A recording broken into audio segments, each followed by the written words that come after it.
Le Panama est un petit pays d'Amérique centrale qui faisait partie jusqu'à une centaine d'années de la Colombie, donc dont le pays s'est détaché de la Colombie il y a une centaine d'années, et puis qui a eu toute une période de semi-indépendance parce qu'il y avait quand même la présence américaine qui occupait toute la zone du canal, qui était vraiment une colonie américaine, et les territoires qui entouraient le canal ont été rétrocédés au Panama au fin du XXe siècle.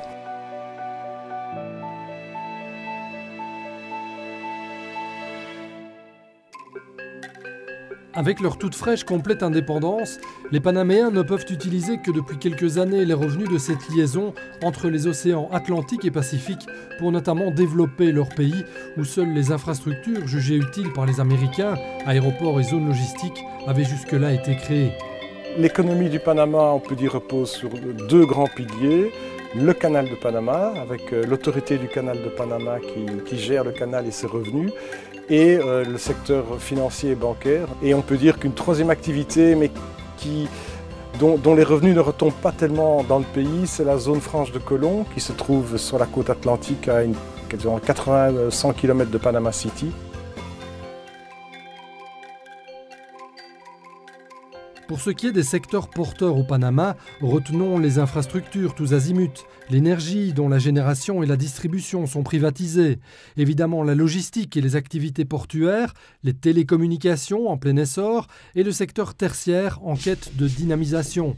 La qualité des produits de consommation wallon peut aussi séduire dans ce pays, de même que les produits de luxe, mais attention, seuls 50 à 100 000 des 4 millions de Panaméens seront en mesure de se les offrir. Le Panama est l'un des pays les plus inégalitaires au monde. On parle donc ici clairement de niche. C'est un pays où il faut nouer des relations humaines privilégiées. Il faut créer des amitiés, il faut venir, il faut rencontrer les gens. Ce n'est pas un pays avec lequel on fera des affaires par Internet ou par email. Et un avantage, c'est déjà de connaître des Panaméens ou avoir des relations avec des Panaméens depuis la Belgique. Parce que le Panama, c'est un petit monde, tout le monde se connaît. Les choses à faire, c'est d'abord d'être le plus correct possible parce que les Panaméens en tant que tels sont des gens relativement corrects, je pense, avec leurs interlocuteurs. Mais c'est pas un pays, comme c'est un pays de tradition latine et disons de religion catholique, hein, c'est quand même plus facile que pour un Wallon lambda de pouvoir avoir un contact avec un Panaméen, à condition évidemment un peu maîtriser la langue, mais il faut dire aussi qu'à un certain niveau, tous les Panaméens parlent l'anglais, français très rarement, mais l'anglais. Ce sera quand même plus facile d'avoir un premier contact qu'avec d'autres pays, les habitants d'autres pays, parce qu'il y a déjà des fondamentaux qui sont relativement proches.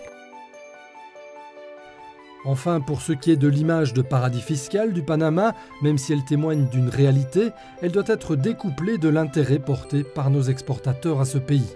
Il faut faire la démarche d'aller jusqu'au Panama, c'est assez loin, c'est assez coûteux, mais voilà. Et pour un marché qui n'est pas toujours très étendu, mais il n'empêche que c'est un pays, moi je le vois que depuis que je suis là, il y a quand même des développements, il y a des développements futurs qui vont en termes de malls, en termes de développement immobilier. Donc c'est pas un pays à négliger, mais bon, ce ne sera pas un marché comme la Chine ou comme le Brésil ou comme le Mexique ou même la Colombie, pays voisin.